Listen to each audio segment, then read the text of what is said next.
Hello everyone, यो भिडियोमा चाहिँ म कुनै एजुकेसनल भिडियो भन्दा पनि अलिकति फरक कन्टेक्स्टमा आएको छु। यदि तपाईँ युट्युबर हुनुहुन्छ, तपाईँ युट्युबर बन्ने प्लानिङमा हुनुहुन्छ भने चाहिँ तपाईँले पनि यो कुरा ध्यान दिनुपर्छ। जुन चाहिँ मैले मेरो इग्नोरेन्सको कारणले गर्दाखेरि मैले गल्ती गरेँ, त्यो चाहिँ तपाईँले गर्नु भएन भने तपाईँलाई भोलि फ्युचरमा गएर चाहिँ त्यो प्रब्लम आउँदैन। सो मैले यो भिडियोमा भन्न लागेको कुरा चाहिँ के हो त भन्दाखेरि डिरेक्टली भन्नुपर्दा मेरो च्यानल चाहिँ डिमोनिटाइज्ड भइसकेको छ। यानि कि मोनिटाइज धेरै अगाडि भइसकेको थियो र त्यो च्यानल चाहिँ अहिले र यो च्यानल चाहिँ अहिले डिमोनिटाइज भइसकेको छ। अब सबभन्दा पहिला म तपाईँलाई मेरो च्यानलको युट्युब स्टुडियोमा लगेरै देखाउँछु। यहाँनिर तपाईँले देख्न सक्नुहुन्छ, अलिकति मैले एनालिटिक्समा गएर देखाएँ भने तपाईँलाई क्लियरली थाहा हुन्छ। यदि तपाईँको च्यानल मोनिटाइजेसन भइसकेको छ भने यतापट्टि अर्को ट्याब तपाईँको अर्निङ पनि देखाइरहेको हुन्छ। यहाँनिरबाट चाहिँ मेरो हटिसकेको छ होइन। अब भयो चाहिँ वास्तवमा के भन्दाखेरि यो च्यानल त धेरै पुरानै च्यानल हो अनि यो च्यानलमा मैले भिडियो अपलोड गर्न सुरु गरेको पनि 2021बाट हो। तर बिचको समयमा चाहिँ मैले अलिकति ग्याप नै भइरहेको थियो होइन। अनि त्यस पछाडि मैले च्यानल चेक पनि गरिरहेको थिइनँ, तर मैले सर्ट भिडियो चाहिँ अपलोड गरेको थिएँ।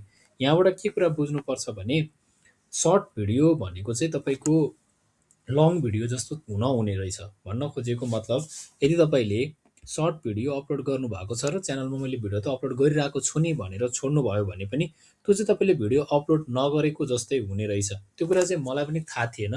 मैले चाहिँ के सोचेँ भने एउटा भिडियो कन्टेन्ट मैले अस्ति भर्खर चाहिँ मैले एउटा यसरी च्यानल डिमोनिटाइज हुन्छ भन्ने कुरा थाहा पाइसकेपछि मैले यो सर्ट भिडियो चाहिँ अपलोड गरेको थिएँ। जस्तै यहाँनिर यो सर्ट भिडियो चाहिँ मैले अपलोड गरेको थिएँ, तर सर्ट भिडियो अपलोड गरेको मैले ठ्याक्कै नोभेम्बर 14मा छ होइन। तर नोभेम्बर 11मा चाहिँ मलाई चाहिँ मेल आइसकेको रहेछ। यसरी म एउटा मेल पनि देखाउँछु।